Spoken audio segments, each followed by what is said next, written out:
Times देख रहे हैं आप। मैं हूं आपके साथ पलक शर्मा। समाजवादी पार्टी के राष्ट्रीय अध्यक्ष अखिलेश यादव ने आज एक अहम बैठक की।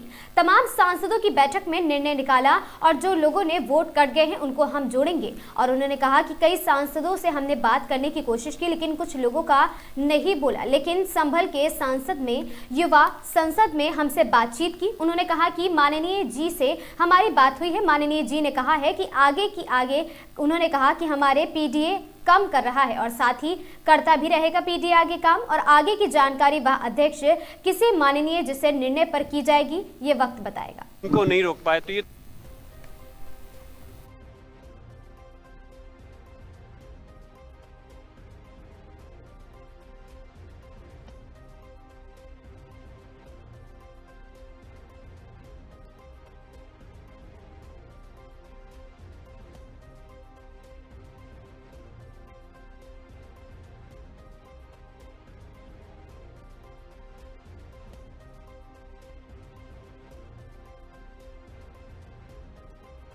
उनको नहीं रोक पाए तो ये तो आपकी विफलता है। और रही बात, आप अगर छानबीन करेंगे तो कोई घुसपैठिया ऐसे नज़र नहीं आने के हैं, सिवाय सिर्फ राजनीति लाभ लेने के लिए इस प्रकार के मुद्दों को उछालने का काम किया जा रहा है। और इससे बढ़ करके मैं और कुछ नहीं समझता। पिताजी ने कहा था कि मुसलमानों को परेशान किया जा रहा है, जमीनों पे कब्जा किया जा रहा है, ऐसा करके जो बयान सामने आया था उसको लेकर क्या कहेंगे? उसको लेकर क्योंकि चर्चा हुई है प्रदेश के मुसलमानों को लेकर। हम जो समाजवादी पार्टी मुसलमानों के साथ साथ पूरे पीडीए समाज की लड़ाई लड़ रही है। और हम चाहते हैं कि इस पीडीए समाज को न्याय दिलाने के लिए, उसका हक और इंसाफ दिलाने के लिए पूरे सब लोग मिलकर के लड़ेंगे, चाहे वो समाजवादी पार्टी के संगठन के लोग हों, विधायक हों या सांसद हों। सबका प्रयास ये है कि पीडीए समाज को उनका हक और इंसाफ मिल सके। जो बीजेपी की सरकार उनको दबाना चाहती है, उनके साथ उत्पीड़न करना चाहती है, उसको हम रोकना चाहते हैं। और बस इसी चीज़ के तहत हम सब लोग मिलकर के उनको हक, चाहे उसमें मुसलमान हो या पूरे पीडीए समाज हो, उसको हम हक दिलवाने का काम करेंगे। को लेके कोई चर्चा हुई है क्या? अगर वो भी साथ में आना चाहे, पीडीए का अगर नारा देते हैं, देखिए, अभी क्या? चुनाव के में समय है, मैं और ज़्यादा जो रणनीति है उससे आपको अवगत नहीं करा सकता। समय आने पर हमारे नेता माननीय अखिलेश यादव जी ज़रूर आपको अवगत कराएंगे। फिलहाल मैं इतना ही कहना चाहता हूँ कि 2027 के चुनाव को लेकर करके हम सब लोग मिलकर करके इस चुनावी जंग को जीतना चाहते हैं। पूरा समाजवादी परिवार एकजुट है और एकजुट होकर के चुनाव को लड़ेगा और सरकार बनाने का काम करेगा।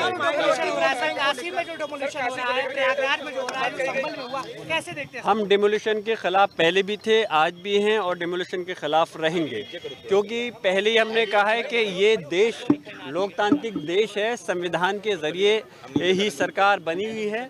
और जो कोई भी अगर कहीं गलत काम हुआ है तो उसका फैसला करने का काम कोर्ट का है, ना कि पुलिस प्रशासन और शासन का काम है।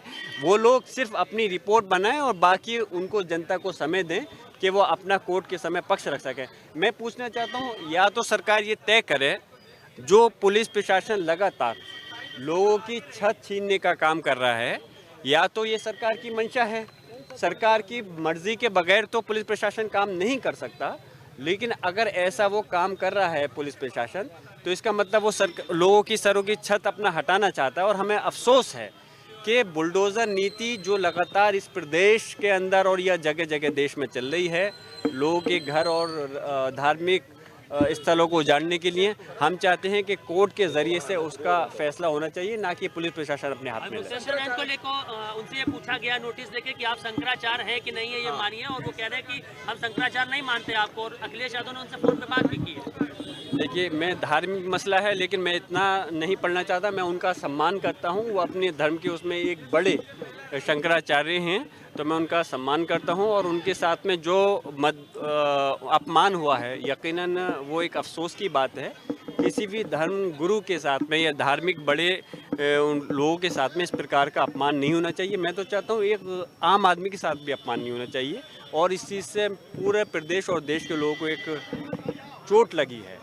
और इस टाइप का नोटिस दे करके उनको इस टाइप से वो कराना, ये गलत है। ये चीज़ मुनासिब। बनारस में मंदिरों का जो डेमोलिशन हो रहा है, उसको लेकर भी समाजवादी पार्टी ने पोस्ट किया है। चाहे मैं हूं या हमारी पार्टी है या हमारे नेता हैं, हम जहां अपने मुस्लिम समाज का पक्ष रखते हैं कि हमारे समाज या हमारी धार्मिक स्थल, मस्जिद, मदरसा या उस चीज़ के ख़िलाफ़ अगर कोई धार्मिक तोड़ने की बात चली है तो हम ये भी कहते हैं, चाहे वो धर्मस्थल किसी भी समाज का हो, बुलडोज़र चला करके तोड़ने का काम नहीं होना चाहिए, बल्कि उनकी रखवाली होनी चाहिए। और इस प्रकार की जो मंशा बीजेपी की सरकार कर रही है, उसकी चीज़ से पता चलता है कि ये समाज के नहीं बल्कि सिर्फ और सिर्फ अपने राजनीतिक हित साधने के लिए इस प्रकार का काम है। भी मुद्दा रहा बैठक में।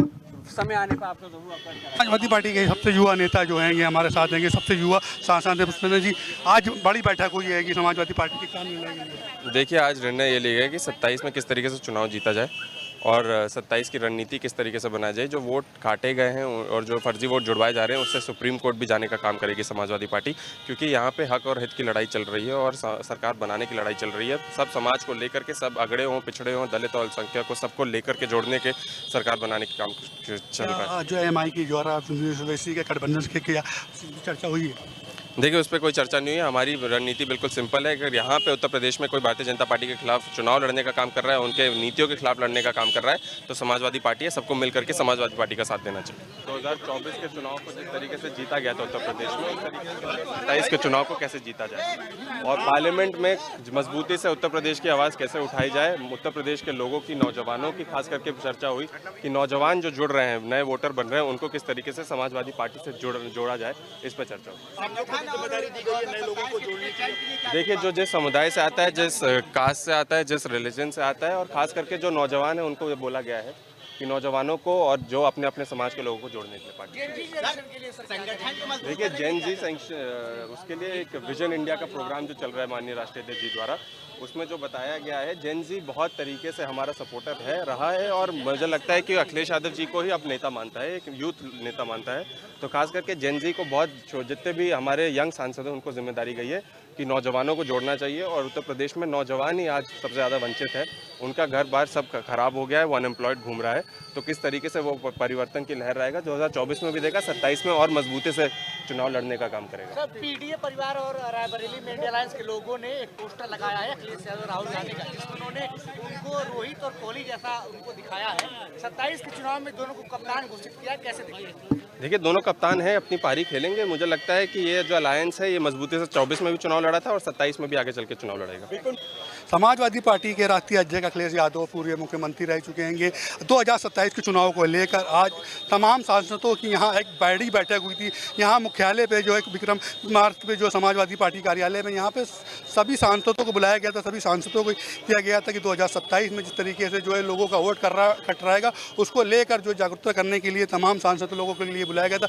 कुछ सांसदों से हमने बात करने की कोशिश की, कुछ सांसद बोलने से कह रहे गए, लेकिन कुछ सांसदों ने बात की, जैसे कि संभल के सांसद रहे हैं और उन्होंने भी बातचीत किया, हमने उनसे भी बातचीत किया। उन्होंने भी कहा कि जो है जो संभल के जो सांसद रहे हैं, उन्होंने ये सब कहा कि जिस तरीके से भाजपा जो है जातिवादी का जो है चुनाव कर रही है कि उसको लेकर बातचीत की। और सबसे युवा नेता थे जो है सांसद रहेंगे कि वो भी जो है उन्होंने ये कहा कि समाजवादी पार्टी में आज बड़ी बैठक हुई है। सभी माननीय अखिलेश यादव ने कहा कि हम जो है 2027 के चुनाव में जो वोट कट रहे हैं उसको लेकर काम करेंगे और जहाँ जहाँ जो जातिवादी धर्म हो रहा है, जो आस्था पे हो रहा है, उस पर भी काम करेंगे। और इन सब चीज़ों को लेकर जो है 2027 में एक पीडीए सरकार का बड़ा ही जो है निर्णय लिया गया है।